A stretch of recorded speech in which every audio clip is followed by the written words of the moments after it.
Hi, I'm Joel Edgerton and I'm here in Ethiopia where I've been spending the week with the Fred Hollows Foundation as they've been undertaking and continuing a massive project here to eliminate trachoma.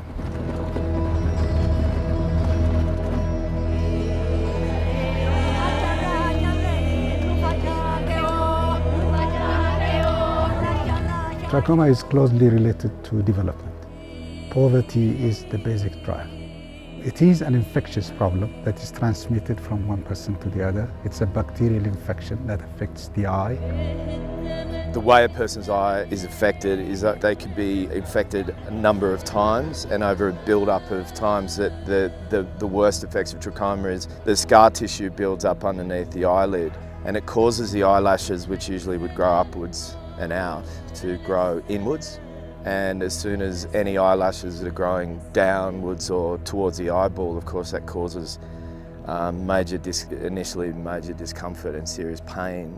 So not only does it cause severe pain and agony, it also causes visual impairment and blindness. Ethiopia is at the epicentre of this painfully blinding disease. Currently there are 40,000 people who urgently need surgery. 70% of those are women. Trachoma affects children and mothers.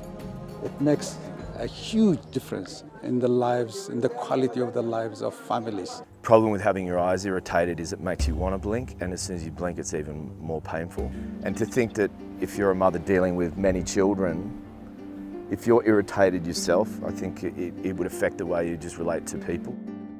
Children carry the infection and pass it on to their mothers.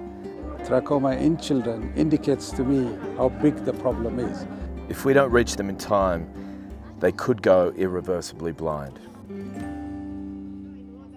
Well, I had a bit of a crush on Haridi when I met her. She was sitting there very patiently. You could tell she was a little bit nervous, like anybody who's about to have an operation.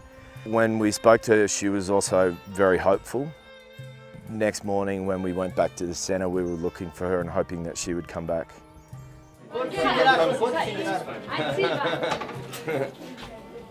This way?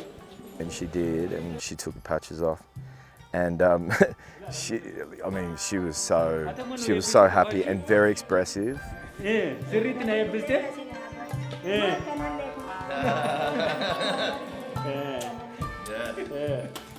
But she was just like wishing us all the best in every aspect of our lives.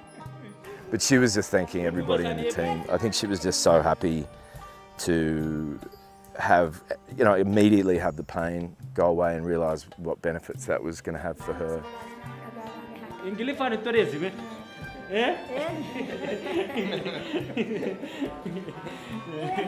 Not only can she contribute, but she'll probably, having that irritation gone away, be more outward in her energy and better in her input, and probably I think it just really helps happiness levels. She's inviting you for coffee. Yeah, coffee.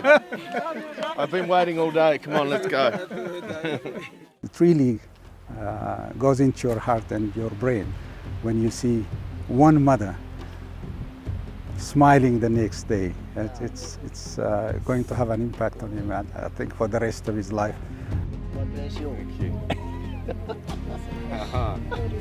I felt happy to go and experience with somebody who had gone through the surgery and watched that her life was going to be better. But then going to walk and realise that they don't have access to clean water, I feel happy, but it also makes you realise the magnitude of the potential problem. But someone like Dr. Wandu is very optimistic. We've been doing increased number of surgeries. To reach the end stage, we need to do something like 40,000 to 50,000. This is exciting. There's treatment of it, but there's also the prevention aspect. We can do it. We have effective instruments. We'll do the surgery, distribute the antibiotics, educate people, and also work in the environmental improvement aspect. So help us achieve this ambitious target.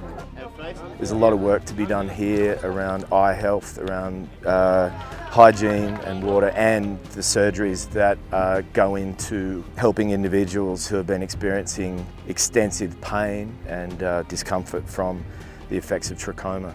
So if you can, I would urge you to get behind the Fred Hollows Foundation. She also said she is very happy to see you, to meet you, and God bless you, she said.